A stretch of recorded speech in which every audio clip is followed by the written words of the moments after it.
Welcome to Mechanicy Stuff. Welcome to Mechanicy Stuff. Today's adventure is the Truma water heater out of my Fiat Ducato camper van. We were off in January down to the bottom of Spain to see some friends actually down in Portugal. The weather was bloody horrendous, so we'd like to hammered it down there. Realised we couldn't get there, so we took shelter in this like a monastery car park. Got the old everything out, food cooked and everything, came to wash up. Bloody water heater wouldn't work. And I tested it before we left. I always like run through everything, make sure everything is okay. And I couldn't work it out. So anyway, we had obviously no hot water, no showers, no washing up. And I decided, because I always carry tools with me, I thought, I'm going to take it in bits in the car park of this monastery. So I whip the old flue cover off, take the 4 bolts out for the flue plate, inside, drain it, take the all the electric connections and gas connections off, and I lift it out, and I actually find that this little circuit board sits in. Right? There's a bloody connection here, and what it had done, it's a crap design. As we've been driving along in this horrendous weather, this has been bouncing up and down, and it dislocated itself from the electrical connections there. So obviously no ignition. So I just stuck it back in, literally like that. Jury rigged it back in the camper, and it still wouldn't light. So I took it all in bits again. I actually took the kettle out and everything, and it was full of bloody water. When we've gone through this horrendous weather, the water had literally driven through the flue and soaked everything inside.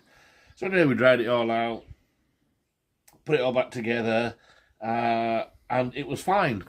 And then we literally drove to another place, and again, no bloody hot water. So there's obviously an issue with it. I need to find a way, basically, to make sure this doesn't depart from that, because that's all it is. That is the problem. It's crap design. There's no, you'd expect some little cutouts in the PCB and a couple of clips. So I think basically what I'm going to do, I'm going to try and make a couple of little rubber packings, yeah, because it actually slips out so bloody easy like that. Can you imagine going over a speed bump, you know, because I do hit them now and then. And it just lifts itself up. I say it's just with the crap anyway of Trumas. We've never actually had one that worked properly from day one until they've actually been fettled.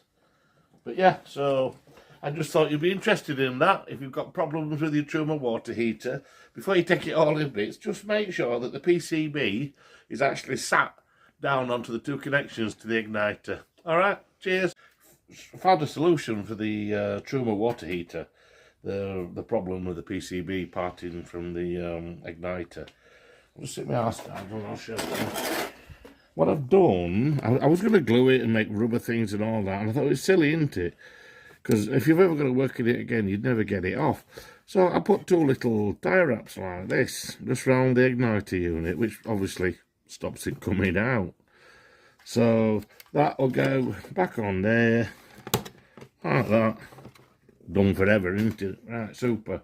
The other thing, what I do want to say is, if you take this out, you need to be sort of pretty competent, because obviously it's a gas supply.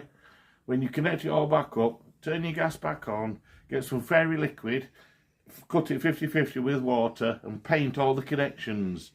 And if you see bubbles, you can give it another little dip. If it carries on bubbling, it's leaking, so you need to get a professional in to do it. I was a Coggy Richard plumber for 40 odd years, so I think I'm classed as competent. But yeah, I hope you like that. Please like and subscribe. Take care. Bye bye.